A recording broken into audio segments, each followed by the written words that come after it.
राजस्थान की राजनीति में सियासी पारा इस बात को लेकर हाई नहीं है कि 2023 के विधानसभा चुनाव में जीत किस पार्टी की होगी। फिलहाल सबसे बड़ा सवाल यही है कि प्रदेश की दो बड़ी पार्टियों के मुख्यमंत्री पद का दावेदार कौन होगा। कांग्रेस में विवाद जहां गहलोत वर्सेस पायलट के बीच है, तो वहीं बीजेपी में ये कहना भी मुश्किल है कि आखिर वो एक पद का दावेदार कौन होगा। बीजेपी में फिलहाल मुख्यमंत्री वसुंधरा राजे है, जो 2 बार प्रदेश की कमान संभाल चुकी हैं। मगर कांग्रेस की ओर से सचिन पायलट, जहां वसुंधरा सरकार के दौरान उठाए गए भ्रष्टाचार के मामलों की जांच को लेकर लगातार आवाज उठा रहे हैं, तो वहीं अब सीएम गहलोत ने भी 2020 में सरकार के संकट के दौरान राजे के समर्थन की बात कहकर राजे की मुश्किलें बढ़ा दी हैं। कहा तुम ये अनैतिक काम कर रहे हो। जो आज बीमार है, 3 दिन ऑपरेशन हो गया वहां पर, बहुत नाजुक हो गई थी स्थिति उनके वहां पर, और तुम पीछे सरकार गिरा रहे हो। वही बात कैलाश मेघवाल ने और वसुंधरा सिंधिया ने कहा कि हमारे यहाँ कभी परंपरा नहीं रही है इस प्रकार चुनी सरकारों को गिराने की पैसे के बल पर। ये कहा उन्होंने, क्या गलत किया उन्होंने, क्या गलत कहा उन्होंने।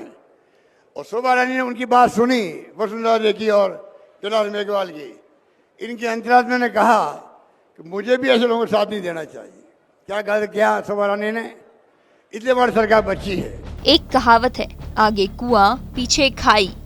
वसुंधरा राजे के लिए आगामी समय में अपनी सियासी जमीन बचाए रखने के लिए कांग्रेस के आरोपों ने स्थिति कुछ ऐसी ही कर दी है। क्या विपक्ष और क्या विरोधी, वसुंधरा राजे और अशोक गहलोत को लेकर अक्सर ही ये आरोप लगते रहे हैं कि दोनों ही मिले हुए हैं। फिर चाहे वो सत्ता का मामला हो या चाहे बंगले का। बंगले को लेकर तो राज्यसभा सांसद घनश्याम ने 2008 में कहा था कि राजे को बंगला खाली कर देना चाहिए।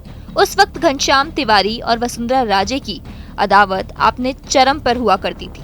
2019 में विधानसभा चुनाव के उपचुनाव को लेकर तो उस बीजेपी को समर्थन दे रहे आरएलपी अध्यक्ष और नागौर के सांसद हनुमान बेनीवाल ने तो अमित शाह अध्यक्ष जेपी नड्डा के साथ ही प्रदेश के तत्कालीन अध्यक्ष सतीश पुनिया को टैग करते हुए ट्वीट किया था।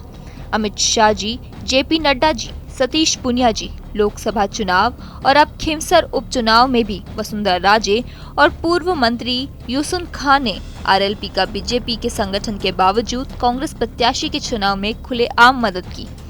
इन पे कार्यवाही की जाए। चुनावी साल है और राजस्थान में बीते 25 सालों से हर 5 साल में सत्ता परिवर्तन होती रही है। इन 25 सालों में 2 बार राजे तो 3 बार अशोक गहलोत मुख्यमंत्री बने। इस बार गहलोत सरकार का दावा है कि वो अपनी योजनाओं के दम पर सत्ता में वापसी करेंगे, तो वहीं बीजेपी लगातार कांग्रेस पर तुष्टीकरण जैसे मामलों के साथ ही अपनी अंतर्कलह को मुद्दा बना रही है। पर अब चुनाव से ठीक पहले अशोक गहलोत के वसुंधरा राजे के सरकार गिरने के मामले में समर्थन मिलने के बाद राजे के लिए आगे की राह मुश्किल होती दिख रही है। अब ये सीएम गहलोत के लिए एक तीर से 2 निशाना साधने जैसी बात हो गई है, क्योंकि खुलेआम जिस मंच से गहलोत ने राजे के समर्थन का दावा किया, माना जा रहा है बीजेपी आलाकमान राजे पर खुलकर ना सही पर एक्शन ले सकता है। फिलहाल वसुंधरा राजे केंद्रीय बीजेपी में उपाध्यक्ष है और उनके समर्थक उन्हें आगामी विधानसभा चुनाव में अगला सीएम उम्मीदवार मानते हैं।